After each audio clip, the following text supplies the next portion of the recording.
பொதுவாக நம்ம உடல் அப்படிங்கிறது இந்த பிரபஞ்சத்தோடைய மாதிரி வடிவுங்கிறது எல்லாருக்குமே தெரியும். அதனால் பார்த்திங்கன்னா நம்ம உடம்புக்குள்ள இந்த பிரபஞ்சத்தில் உள்ள அனைத்துமே என்ன இருக்குது, இந்த உடம்புக்குள்ள ஒவ்வொரு பொருளாக இருக்குது. உதாரணம் பல கோள்கள்லாம் நம்ம உடம்புல உறுப்புகளாக இருக்குது. நம்ம பிரபஞ்சத்தில் உள்ள சூரியன் நமக்கு சக்கரங்களாக இருக்குது, சந்திரன் உள்ளே இருக்குது, பூமி உள்ள எல்லாத்தோடைய மாதிரி வடிவம் நம்ம உடம்புக்குள்ள இருக்குது. அந்த மாதிரி நம்ம பார்த்தோம்னா நம்ம கையில் உள்ள விரல்கள் இருக்கு பாருங்களேன், அதுவும் நம்ம பிரபஞ்சத்தில் உள்ள பொருள்களை குறிக்குது. முக்கியமாக சொல்ல போனோம்னா பஞ்சபூதங்களை பற்றி இந்த நம்ம விரல்கள் முக்கியமாக பஞ்சபூதங்களோட அதிகமாக விளையாடுது, அதிகமாக ஈர்க்குது, அதிகமாக வெளியில் விடுது. அதனால தான் கைகளுக்கு உங்களுக்கு பார்த்திங்கன்னா அதிகமான பவர் இருக்குது. இதில் நான் இன்றைக்கி என்ன சொல்ல போகிறேன் அப்படின்னு சொன்னால், ஆள்காட்டி விரலை பற்றி நான் பேச போகிறேன். போன எபிசோடில் பெருவிரலை பற்றி நான் கொஞ்சம் பேசியிருந்தேன்.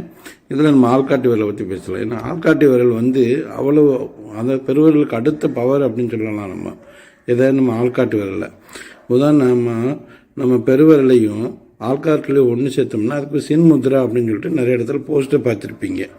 ஆனால் அதனால் என்ன நடக்குது அப்படிங்கிறது இங்கே ஒரு முக்கியமான விஷயம். இந்த உலகத்தில் உள்ள ஒவ்வொரு உயிரும் ஒவ்வொரு பொருள் இயங்குறதுக்கு உயிருங்கிறது வேணும். பொருளாக இருந்தால் கரண்ட்டும்போம், உடம்பாக இருந்தால் உயிரும்போம். இந்த உயிருடைய சக்தி உடம்புல எப்படி வளம் வருது, அது எப்படி ஈர்க்கப்படுது, அது எப்படி எல்லாம் செயல்படணும் அப்படிங்கிற ஒரு தலைமைகன் கூட நம்ம சொல்லலாம். எதுனா பெருவரலையும் சுண்டு வரலையும் சேர்ந்து இருக்கும்போது அது மூளையோட கம்யூனிகேட் பண்ணி, அதாவது ஒரு தலைமையகத்தில் தனியாக தலைமையகம் மட்டும் வேலை செய்ய முடியாது, அங்கே மனிதர்கள்லாம் வேலை செஞ்சால் தான் தலைமையகம். அதே மாதிரி இந்த ஆள்காட்டி விரலும் பெருவிரலும் சேர்ந்து வேலை செய்கிறதுனால தான் மூளையிலையுமே பல வேலைகள் சுறுசுறுப்பாக இயக்கப்படுது. அதாவது அது எப்படி இயக்கப்படுது அப்படின்னு சொன்னால், சாதாரணமாக நம்ம விரல் வச்சாலும் வைக்காட்டாலும் இயங்கிட்டு தான் இருக்கும், மூளையும் இயங்கிட்டு தான் இருக்கும், உடம்பும் இயங்கிட்டு தான் இருக்கும். ஆனால் நம்ம அந்த மாதிரி வைக்கிறப்போ அது தலைமையகத்துக்கு நம்ம தலைவர் ஆகிடுவோம். அது எப்படி இயங்கணும் அப்படிங்கிற ஒரு பொறுப்பில் நம்ம ஆகிடுவோம். இதுதான் ரொம்ப ஒரு முக்கியமான விஷயம், நிறைய பேருக்கு புரியாத விஷயம். முத்ரா என்ன பண்ணுது அப்படின்னா, நம்ம அந்த இடத்துல நம்ம இயக்குறோம். இயங்கிட்டு இருக்கிற உடம்புல சிறிது கோளாறோ சில பிரச்சனைகளோ இருந்ததுன்னா நம்ம இயக்கக்கூடிய தன்மைக்கு நம்ம மூளை இயக்கணும் அப்படின்னு சொன்னால் இந்த முத்ராக்களை போட்டோம்னா மூளையை நம்ம கண்ட்ரோலில் வரலாம். அதான் ரொம்ப ரொம்ப முக்கியமான விஷயம். இப்போ நம்ம வலது கையில் யூஸ் பண்ணுறோம் அப்படின்னா இடது மூளையவும், இடது கையில் யூஸ் பண்ணுறோம்னா வலது மூளையவும் என்ன பண்ணுதுன்னா அது இயக்குது. இது இயக்குது, இந்த முத்ராக்கள் இயக்குது. நம்ம பொதுவாக அந்த சின்முத்ரானா பெருவரலையும் சுண்டு வரலையும் இணைச்சிருக்கிறது. இந்த பொசிஷனில் இருந்து கொஞ்ச நேரம் கண்களை மூடி நம்மளுடைய சுவாசத்தையும் நம்ம கவனித்தோம் அப்படின்னு சொன்னால் ஆட்டோமேட்டிக்காக நம்மளுடைய உடம்பு, நம்மளுடைய இந்த பிரபஞ்சம், நம்மளுடைய உயிரோட்டம் மூணு பார்த்திங்கன்னா ஒரே நிலையில் இருக்கும், ஒரே நிலையில் இயங்கும். சரி, அப்படி இயங்குச்சுன்னா என்னென்னலாம் நம்ம உடம்புல நடக்கும் அப்படின்னு பார்த்திங்கன்னா, உடல் சார்ந்த மாற்றங்கள், உயிர் சார்ந்த மாற்றங்கள், மனம் சார்ந்த மாற்றங்கள், ஆத்ம சம்பந்த மாற்றங்கள், சுயம் அறிதல், நம்மளுடைய சுயத்தை அறிதல்.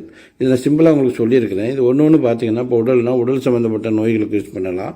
உயிர்னா நமக்கு எங்கே உயிர் தடைப்படுதோ, ஈவன் இதயத்தில் தடைப்பட்டால் கூட சின்முத்திரை என்ன பண்ணலாம், அதிகமாக யூஸ் பண்ணலாம். மனம், நம்ம ஒரு குழப்பவாதியாக இருக்கும், ஒரு தெளிவான முடிவு எடுக்க முடியல, சிந்திக்க முடியல, அது ஏதோ ஒன்று அப்ஸ்ட்ரக்ஷனாக இருக்கா அப்படின்னு சொன்னால் மனம் சம்மந்தப்பட்ட பிரச்சனைகளுக்கு சின்முத்திரை யூஸ் பண்ணலாம். நமக்கே அறியாத நமக்குள்ளே வாழ்கிற ஆன்மா பிரச்சனை இருக்கா, அதுக்குமே இதை யூஸ் பண்ணலாம். ஆதாரங்களுக்கு யூஸ் பண்ணலாம். நம்மளை பற்றி நம்ம அறியணும் அப்படின்னு நினைக்கிறோம்னா அதுக்கும் யூஸ் பண்ணலாம். ஸோ இந்த மாதிரி பல வகையான விஷயங்களை சிம்பிளாக நம்ம ஒரு பெருவிரலையும் ஒரு சுண்டு விரலையும் பிடிக்கிறதுலேயே இந்த நிகழ்வுகள்லாம் நடக்குது. இதை நான் பேசுகிறது வித்தியாசமாக தான் இருக்கும், ஆனால் நீங்கள் செஞ்சு பார்க்கணும். ஒரு முத்ரா அப்படிங்கிற பார்த்தீங்கன்னா குறைஞ்சது ஒரு அரை மணி நேரம் 40 நிமிஷம் செய்யணும். செஞ்சால் தான் அதனுடைய பலன் என்னன்னு உங்களுக்கு தெரியும். அதை செய்யாமல் இது சாத்தியமா அப்படின்னு கேள்வி கேட்டுக்கிட்டு இருந்தால் இன்னொருத்தர் நம்மளை விட்டு முந்திக்கிட்டே போகிறான். அவன் ஈஸியாக உட்கார்ந்த இடத்துலேருந்தே தன்னை குணப்படுத்திக்கிட்டு தன்னுடைய பிரச்சனைகளையும் தீர்த்துக்கிட்டு அவன் போய்கிட்டே இருப்பான்.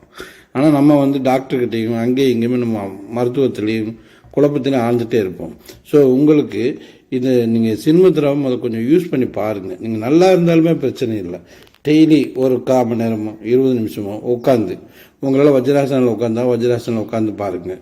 இல்லையா பத்மாசனில் உட்காரலாம், இல்லையா சுகாசனாவே போதுமானது, சும்மா சமணம் போட்டு அழகாக நிதானம் உட்காந்துக்கலாம். அதுவும் முடியலையா மைத்திரி ஆசனம் சொல்லக்கூடிய நம்ம அந்த சேரில் கூட உட்காந்து கூட நீங்கள் என்ன பண்ணலாம், இந்த முத்ராவை யூஸ் பண்ணலாம்.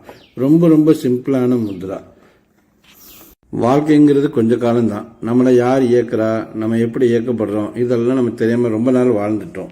கொஞ்சம் நம்ம உடம்புக்குள்ளே போகலாமே, நம்ம உறுப்புகளை தொட்டு தான் பார்க்கலாமே. மனசால தொட்டு பார்க்கலாம், விரல்களால் தொட்டு பார்க்கலாம், விரல்களை முதிரா மாதிரி இணைச்சு நம்ம கான்சியஸ் அங்கே வச்சு நினச்ச பார்க்கலாம். இது மாதிரி எத்தனையோ விதத்தில் நம்ம உடம்பையும் நம்ம என்ன பண்ணலாம், கொஞ்சம் ஆராய்ச்சி பண்ணி பார்த்தீங்கன்னா முத்ராக்களுடைய பல சக்திகள் உங்களுக்கு தெரியும். நான் அடுத்தடுத்த எபிசோடில் வந்து நிறையா முத்ராக்கள் பற்றி பேச போகிறேன்.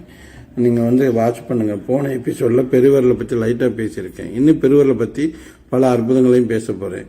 நல்வாழ்த்துக்கள். இந்த வீடியோ உங்களுக்கு பிடிச்சிருந்தா லைக் பண்ணுங்கள், ஷேர் பண்ணுங்கள். உங்களுக்கு ஏதாவது சந்தேகம் இருந்தால் கமெண்ட் செக்ஷனில் கமெண்ட் பண்ணுங்கள். இன்னும் இந்த சேனலை சப்ஸ்கிரைப் பண்ணாமல் இருந்தீங்கன்னா சப்ஸ்கிரைப் பண்ணிக்கோங்க.